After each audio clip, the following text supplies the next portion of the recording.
In this video, we'll talk about two more ways to store multiple items. We already talked about lists and tuples, and we're going to talk about dictionaries and sets. A list, you can store data, and have an index where you can retrieve the data. So if you want to find the element with index 1, you can pull that out of the list, and that's going to give you the answer of Loveless. A dictionary can also store a series of data, but instead of an index, you have what's called a key. And the key is how you access the data. So it's kind of nice here that instead of just trying to remember that the position 1 on a list is the last name, this tells you the last name is Loveless. So you access a person, and it kind of looks a little bit similar to the list where you put brackets, but instead of having an index inside the brackets, you have the key.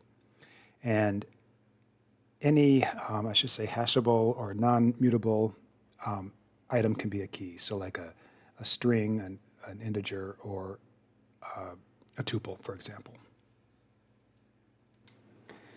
So here's a list, not a list, I'm sorry, a dictionary, which has the English day of the week, followed by is the key, and you're going to have the value be the Spanish word. So if you want to look up the Spanish word for Tuesday, you access it by accessing the key. If you type in a key that's not there, like cat day, there is no cat day, this will return an error. So now that I uncommented that code, there's no key called cat day. There is this actually is similar to a list. Like you can't put a list that's out of an index that's out of range there either. But there is a method called get that handles the case with a key that's not there gracefully. It will return none, or so it doesn't raise an exception. This thing raised an exception. The program has halted. So let's run this one. We can get Thursday. I have to comment this error again. And you can get Thursday, wait this, and if you try to get something that doesn't exist instead of crashing, it just returns none. You can, by the way, return something else besides none. If you give it a second parameter here, argument in this get method, you will that's what will be returned. Now, this is kind of a silly example, but none is perfectly fine. But there are some pretty cool things you can do with this default value. So to access something, you either use the key or you use the get method with the key.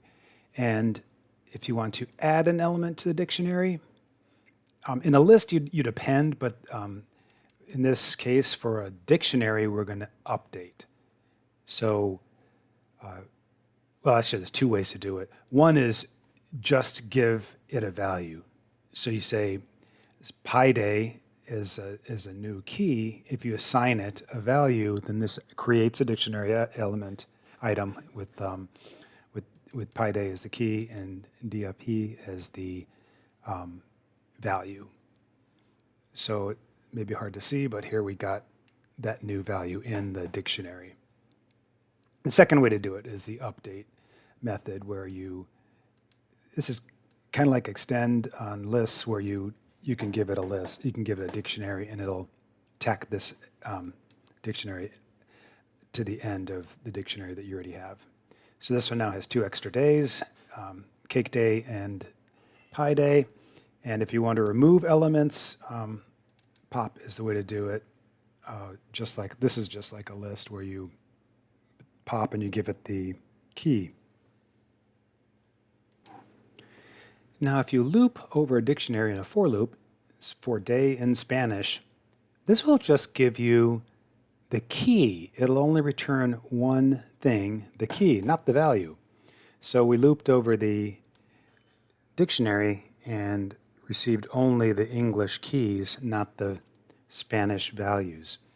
If you want to do that, this one's kind of like a list where you have enumerate as the way you get the list index and value. Well, here Spanish, it's not a function enumerate, but it's a method. So Spanish.items, that'll return a tuple which will have the key value pair.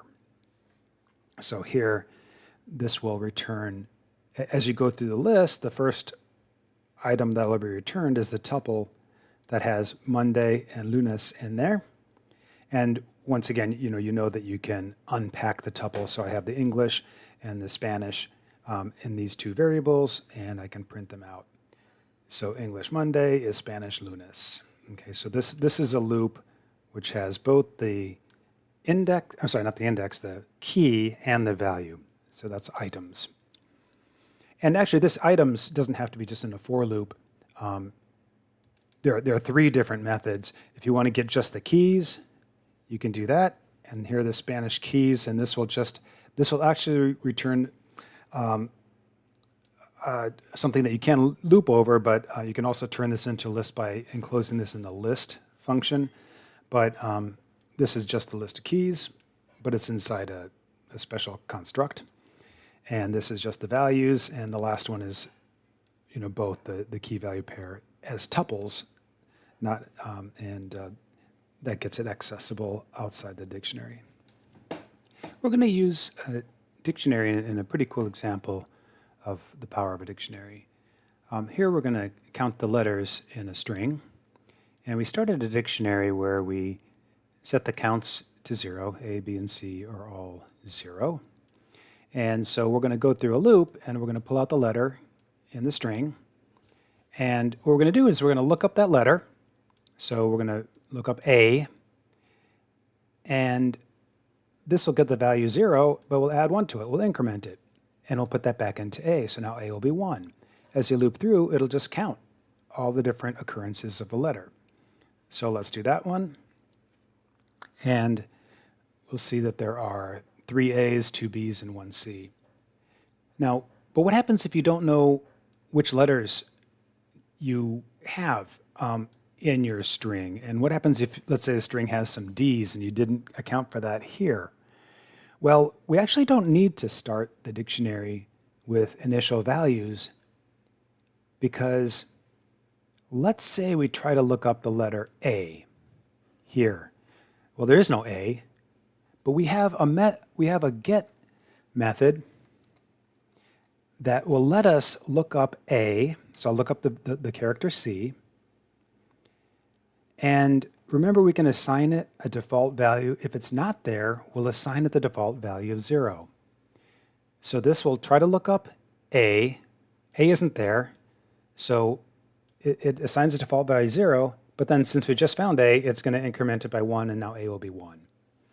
So let's run this, and it should give us the count as well. And it did. It found 3 A's. It also found 3 D's. And so this is a pretty cool way of using a dictionary. Okay, so we have lists, tuples, and dictionaries. Now the final thing we're going to talk about in this course that holds multiple items is a set. And a set's like a list, but it's unordered, and it also holds only unique values. So I'm trying to assign these letters to a set, and the way you assign it to a set is by using curly brackets, just like a dictionary. As a matter of fact, I kind of think of this as just keys without values. And the set, when it's printed out, is not in order. Look, we did A, B, C, A, and it only, first of all, it's not in order, but also it only includes 1 A. So these are all the set has only the unique values. I try to add the letter D here, and D appears. You notice it doesn't come at the end. And I tried to add another A. It didn't work. There's still just 1 A. So here's an example of using a set. Here's a word. We want to find out how many unique letters there are that make up this word. So we're going to make the letters in the word into a set. And then all you have to do is count the letters in the set. So this makes a set of, this will have a list of, well, essentially a list, but a set of all only unique letters. And this will be the length. That's it. That's how quick you can do that function. The word commissioner has 12 letters, 8 are unique and 4 are dupes. So using that example, in Python, I can take a humongous list of 12-letter words and find out which word has the most unique letters and which word has the fewest. And I can do each of these in one line. So I'm using a list comprehension.